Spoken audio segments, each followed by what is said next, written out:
চট্টগ্রামে হামের প্রাদুর্ভাব দেখা দেওয়ার উদ্বেগ বাড়ছে। বিশেষ করে 15 মাস বা তার কম বয়সী শিশুদের মধ্যে এই সংক্রামক রোগ দ্রুত ছড়িয়ে পড়ছে। চট্টগ্রাম মেডিকেল কলেজ হাসপাতালের শিশু ওয়ার্ডে বর্তমানে হাম আক্রান্ত অন্তত 17 জন শিশু ভর্তি রয়েছে, যাদের বেশিরভাগই কক্সবাজার অঞ্চলের বাসিন্দা। চিকিৎসকরা জানান, হাম একটি অত্যন্ত ছোঁয়াচে ভাইরাসজনিত রোগ। শিশুর জ্বর, কাশি এবং শরীরে লাল দানা দেখা দিলে দ্রুত চিকিৎসকের শরণাপন্ন হওয়া জরুরি, নইলে জটিলতা বাড়তে পারে। হাম আক্রান্তদের জন্য হাসপাতালের শিশু ওয়ার্ডে আলাদা কর্নার স্থাপন করে বিশেষ চিকিৎসা দেওয়া হচ্ছে। Chittagong city mayor doctor Shahadat Hossain হাসপাতাল পরিদর্শন শেষে জানিয়েছেন, টিকার কোনো সংকট নেই এবং সবাইকে টিকাদান কর্মসূচির আওতায় আসার আহ্বান জানিয়েছেন। একজন সচেতন নগর সেবক হিসেবে আমি আপনাদের বলতে চাই, আপনারা যে টিকাগুলো আমরা জন্মের পর থেকে আমরা দেওয়া শুরু করেছি, ইভেন মা যখন 5-6 মাসের প্রেগনেন্ট থাকে সেখানেও তাদের টিটানাস টক্সয়েড দেওয়া হয়।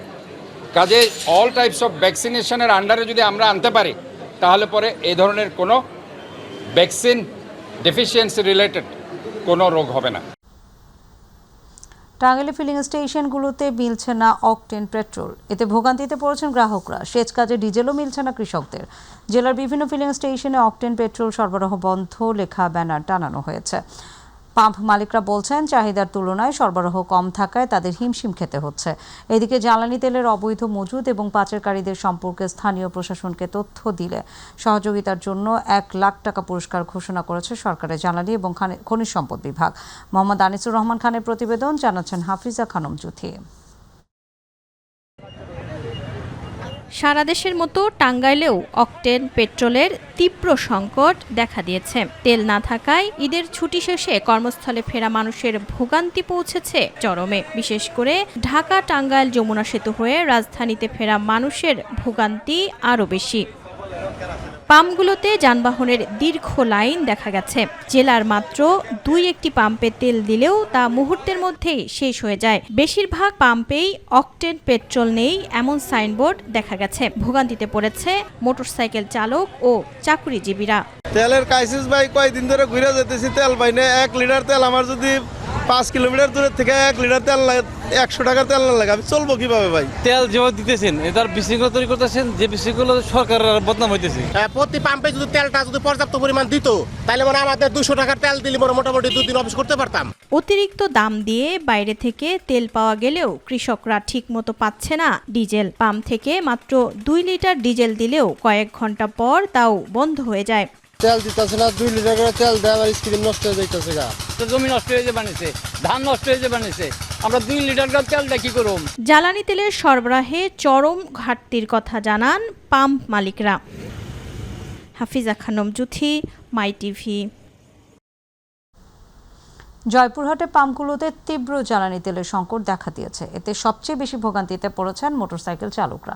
ইতিমধ্যে বন্ধ হয়ে গেছে অনেক পাম্প। এছাড়া অধিকাংশ পাম্পে তেল সরবরাহ সীমিত থাকায় জ্বালানির খোঁজে এক ফিলিং স্টেশন থেকে আরেকটিতে ছুটছেন ভুক্তভোগীরা। এরই মধ্যে রোববার জেলা প্রশাসনের সাধারণ গ্রাহকদের তেল সরবরাহ হওয়ার জন্য যানবাহনের রেজিস্ট্রেশন, ড্রাইভিং লাইসেন্স, হেলমেট, অন্যান্য কাগজপত্র এবং মোবাইল নাম্বার সহ গ্রাহকদের দিতে হবে। এমন নির্দেশনায় তেল দিতে কিছুটা বিলম্ব হচ্ছে এবং সাধারণ গ্রাহকরা পড়ছেন চরম ভোগান্তিতে। তেল পাম্প মালিকদের অভিযোগ, জেলা প্রশাসন কর্তৃক ট্যাগ অফিসার নিয়োগ, প্রশাসনের মনিটরিং এবং আইনশৃঙ্খলা বাহিনীর সহযোগিতা করার কথা, কিন্তু তা করছেন না। জ্বালানি সংকট নিরসনে দ্রুত কার্যকর পদক্ষেপ নেওয়ার দাবি জানিয়েছেন ভুক্তভোগী মোটরসাইকেল চালকরা।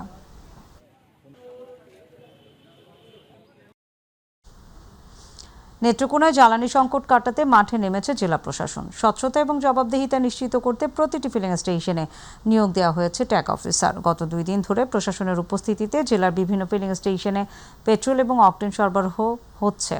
স্বচ্ছতা এবং জবাবদিহিতা নিশ্চিত করতে প্রতিটি ফিলিং স্টেশনে নিয়োগ দেওয়া হয়েছে ট্যাগ অফিসার। এতে করে তেল বিক্রিতে অনিয়ম এবং অতিরিক্ত মূল্য আদায় রোধে নজরদারি জোরদার করা হয়েছে। প্রশাসনের এই উদ্যোগের পরও ফিলিং স্টেশনগুলোতে দেখা যাচ্ছে মোটরসাইকেলের দীর্ঘ লাইন। দিনরাত সারাক্ষণ চালকদের অপেক্ষা করতে হচ্ছে ঘন্টার পর ঘন্টা। জ্বালানি সংকটের কারণে ভোগান্তিতে পড়া সাধারণ মানুষ কিছুটা স্বস্তি পেলেও সরবরাহ এখনও চাহিদার তুলনায় অনেক কম বলে জানিয়েছে পাম্প কর্তৃপক্ষ।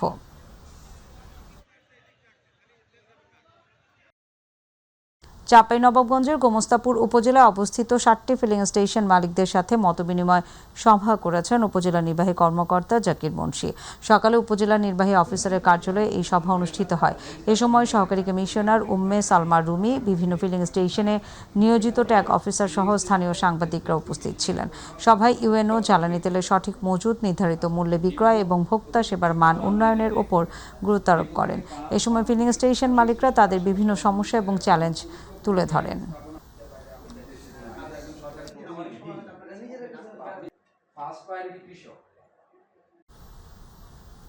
সিরাজগঞ্জের র্যাব 12 এর পৃথক 2 অভিযানে জাল টাকার বড় চক্রের সদস্য সহ মোট 5 জনকে গ্রেফতার করা হয়েছে। এ সময় উদ্ধার করা হয়েছে 13 লাখ টাকার বেশি জাল নোট।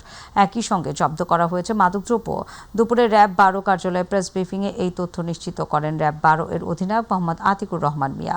এই ঘটনায় এক পলাতক আসামি হাকিম শেখকে ধরতে অভিযান চলছে। অন্যদিকে পৃথক আরেক অভিযানে সিরাজগঞ্জ সদর থানার শিয়ালকোল এলাকার মোস্তাফিজুর রহমান, মনিরুজ্জামান এবং রোজিনা বেগমকে 196 বোতল মাদকসহ গ্রেফতার করা হয়েছে।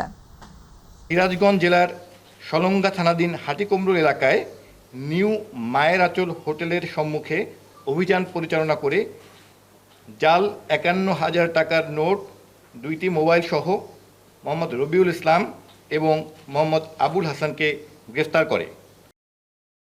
নারায়ণগঞ্জের রূপগঞ্জ উপজেলার তারাবো পৌরসভার দেশীয় অস্ত্র এবং মাদক সহ 3 মাদক ব্যবসায়ীকে গ্রেফতার করেছে পুলিশ। রবিবার উপজেলার তারাবো পৌরসভার দিঘি বড়ার এলাকায় অভিযান চালিয়ে তাদের গ্রেফতার করা হয়। গ্রেফতারকৃতরা হলেন জয়, হৃদয় এবং মেহেদি হাসান। এ সময় তাদের কাছ থেকে দেশীয় ধারালো অস্ত্র, 2টি রামদা, 1টি কাটার এবং 49 পিস ইয়াবা উদ্ধার করা হয়।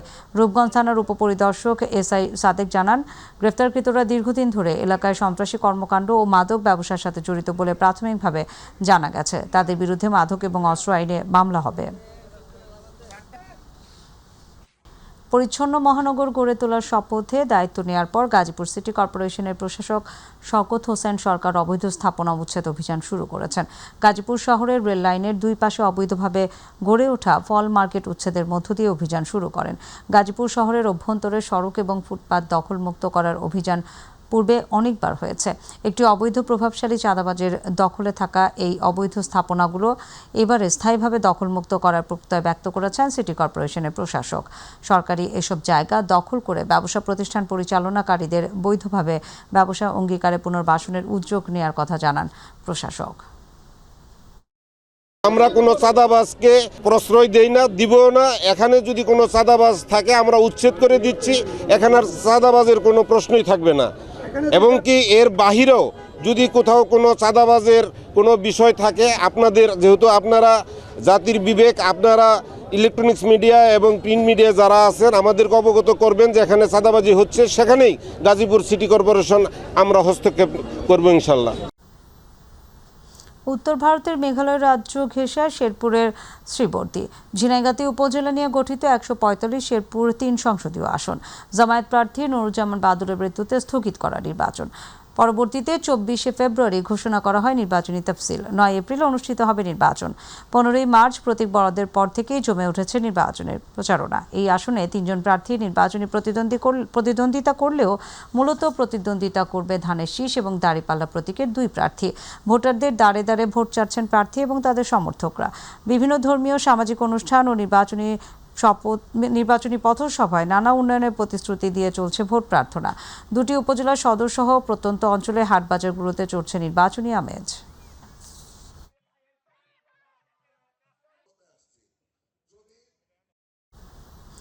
জামালপুরে যৌতুকের দাবিতে মারধর করে স্ত্রীকে হত্যার দায়ে স্বামী আমিনুল ইসলামকে মৃত্যুদণ্ড এবং 1 লক্ষ টাকা অর্থদণ্ড দিয়েছে আদালত। দুপুরে নারী এবং শিশু নির্যাতন দমন ট্রাইব্যুনাল 1-এর বিচারক মোহাম্মদ আব্দুর রহিম এই রায় ঘোষণা করেন। বাদীপক্ষের আইনজীবী মোহাম্মদ ফজলুল হক জানান, 2018 সালে দেওয়ানগঞ্জ উপজেলার আমজল মিয়ার ছেলে আমিনুল ইসলামের সাথে বকশীগঞ্জ উপজেলার সুরুজ মিয়ার মেয়ে সুজানা আক্তারের বিয়ে হয়। 2022 সালে 20,000 টাকা যৌতুকের জন্য স্ত্রী সুজানা আক্তারকে পেটে লাথি দেয়। এতে সুজানা আক্তারের মৃত্যু হয়। এই ঘটনায় নিহত সুজানা আক্তারের বাবা সুরুজ মিয়া বাদী হয়ে আমিনুল ইসলাম সহ 3 জনকে আসামি করে দেওয়ানগঞ্জ মডেল থানায় মামলা দায়ের করেন। আসামি আমিনুল ইসলামের সাথে দীর্ঘদিন তারা ঘর সংসার করছে। ঘর সংসার করার পরে আসামি আমিনুল ইসলাম তার স্ত্রীর নিকট 20,000 টাকা যৌতুক দাবি করে। যৌতুক দিতে অস্বীকার করলে আসামি আমিনুল ইসলাম তাকে পেটের পর্বে লাথি মারলে ঘটনাস্থলে তাৎক্ষণিকভাবে এই ভিকটিম সুজন আক্তার মারা যাওয়ার পর বাদীর ভিকটিমের বাবা সুরুজ্জামান এই মোকদ্দমা দায়ের করে আমরা রাষ্ট্রপক্ষ 13 জন সাক্ষী বিজ্ঞ আদালতে উপস্থাপন করি। সাক্ষী প্রমাণ হয়, আমরা মোকদ্দমাটা প্রমাণ করতে সমর্থ হয়েছি। ফরিদপুরে যৌতুকের দাবিতে স্ত্রী জ্যোৎস্না বেগমকে কেরোসিন ঢেলে আগুনে পুড়িয়ে হত্যার দায়ে স্বামী রাশেদ মোল্লাকে আমৃত্যু কারাদণ্ড এবং 50,000 টাকা জরিমানা করেছে আদালত। একই সঙ্গে আরেক ধারায় 3 বছরের সশ্রম কারাদণ্ড এবং 10,000 টাকা জরিমানা দেওয়া হয়েছে। 2020 সালে 16 জুলাই এই ঘটনা ঘটে। পরদিন হাসপাতালে নেওয়ার পথে জ্যোৎস্নার মৃত্যু হয়। মামলায় রাশেদের ভাইকে অভিযোগ থেকে অব্যাহতি দেওয়া হয়েছে।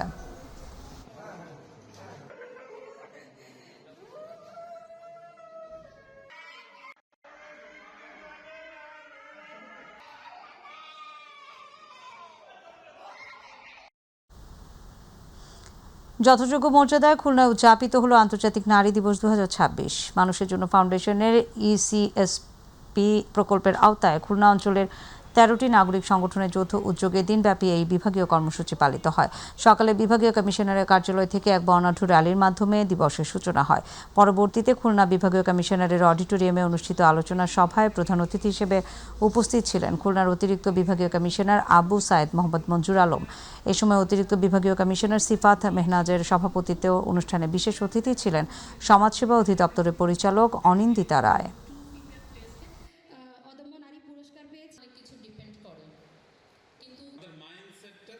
দেশের প্রধান সমুদ্রবন্দর চট্টগ্রাম বন্দর জিরো ওয়েটিং টাইম অর্জন করে নতুন মাইলফলক স্পর্শ করেছে। বন্দর কর্তৃপক্ষ জানায়, গত সেপ্টেম্বর থেকে শুরু করে টানা কয়েক মাসে এই সক্ষমতা বজায় রাখা সম্ভব হয়েছে। যদিও মাঝখানে কিছুটা ছন্দপতন ঘটেছিল, তবে বর্তমানে আবারও পুরোদমে কার্যক্রম চালিয়ে জিরো ওয়েটিং টাইম নিশ্চিত করা হয়েছে। বন্দর সচিব সৈয়দ রেফায়েত হামিম জানান, এই অর্জনের ফলে জাহাজগুলোকে আর বহির্নোঙরে দীর্ঘ সময় অপেক্ষা করতে হচ্ছে না। এতে কমেছে টার্ন অ্যারাউন্ড টাইম, গতিশীল হয়েছে আমদানি রপ্তানি কার্যক্রম এবং কমেছে ব্যবসায়িক ব্যয়। এছাড়া ঈদের ছুটির মধ্যে 24 ঘন্টা অপারেশন চালু রেখে জাহাজের অপেক্ষার সময় শূন্যে নামিয়ে আনা হয়েছে। চট্টগ্রামের কেন্দ্রীয় কারাগারে ধারণ ক্ষমতার 3 গুণের বেশি বন্দী থাকা চরম ভিড় এবং মানবিক সংকট তৈরি হয়েছে। 2200 জনের ধারণ ক্ষমতার এই কারাগারে বর্তমানে প্রতিদিন গড়ে 6000 থেকে 6500 বন্দী রাখা হচ্ছে। ফলে বাসস্থান, খাবার, চিকিৎসা এবং স্যানিটেশন সহ মৌলিক সেবা নিশ্চিত করতে হিমশিম খাচ্ছে কর্তৃপক্ষ। অনেক ক্ষেত্রে 30 থেকে 40 জনের কক্ষে প্রায় 100 জন বন্দীকে রাখতে হচ্ছে। এতে বিশুদ্ধ পানি, টয়লেট ব্যবহার এবং চিকিৎসা সেবা নিয়ে বাড়ছে দুর্ভোগ, যা গরমের সময় আরও ভয়াবহ হয়ে ওঠে। কারাগারের senior jail super Mohammad Iqbal Hossain জানান, সীমিত জনবল দিয়ে বিপুল সংখ্যক বন্দী সামলানো কঠিন হয়ে পড়েছে। সংশ্লিষ্টরা বলছেন, দ্রুত আধুনিক সুযোগ সুবিধা সম্পন্ন নতুন কারাগার নির্মাণ না হলে এই সংকট আরও তীব্র হতে পারে। চাঁপাইনবাবগঞ্জের গোমস্তাপুর সীমান্তে অভিযান চালিয়ে 217 বোতল ভারতীয় নেশা জাতীয় স্ক্যাপ সিরাপ সহ এক চোরা কারবারিকে আটক করেছে বিজিবি। সকালে গোপন সংবাদের ভিত্তিতে উপজেলার ভাঙাবাড়ি ইউনিয়নের বেগুনবাড়ি এলাকার নওগাঁ ব্যাটালিয়ন 16 বিজিবি এর অধীনস্থ ভাঙাবাড়ি বিওপির টহল কমান্ডার হাবিলদার বিপুল চন্দ্র দেবনাথের নেতৃত্বে পরিচালিত অভিযানে একটি ইজি বাইক সহ মোহাম্মদ আরিফ নামে এক চোরা কারবারিকে আটক করা হয়। নওগাঁ ব্যাটালিয়নের অধিনায়ক লেফটেন্যান্ট কর্নেল মোহাম্মদ আরিফুল ইসলাম মাসুম বলেন, আটককৃত আসামির বিরুদ্ধে গোমস্তাপুর থানায় মামলা দায়েরের প্রস্তুতি চলছে। একই সঙ্গে উদ্ধারকৃত মাদকদ্রব্য এবং ব্যবহৃত ইজি বাইক পুলিশের কাছে হস্তান্তরের প্রক্রিয়া চলমান রয়েছে।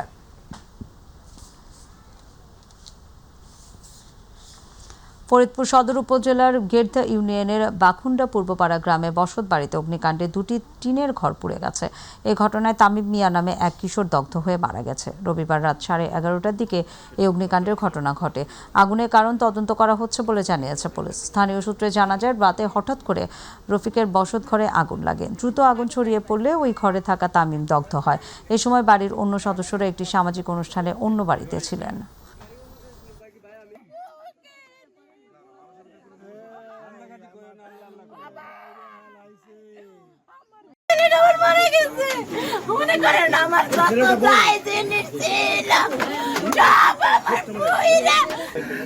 আর কথা কবের পারে নাই, দুমায় নিঃশ্বাস বন্ধ হয়ে গেছে, বাথরুমে যা পড়েছে। মনে করছে কি চারপাশে অল করা হেনে আগুন আসবি গে। তো আমরা আসলে এরকম কোনো কিছু পাইনি, তবে ফায়ার সার্ভিস যেটা বলেছে সেটা হচ্ছে যে এখানে হয়তো গ্যাস সিলিন্ডার বা শর্ট সার্কিটের থেকে বা আগুন লাগতে পারে, এটা ফায়ার সার্ভিসের ভাষ্য ছিল আর কি গতকালকে তারা যখন এখানে পরিদর্শন করেছে। এটা তদন্ত প্রক্রিয়াধীন আছে, তদন্ত শেষ হলে হয়তো জানা যাবে যে আসলে ঘটনার বিস্তারিত কি।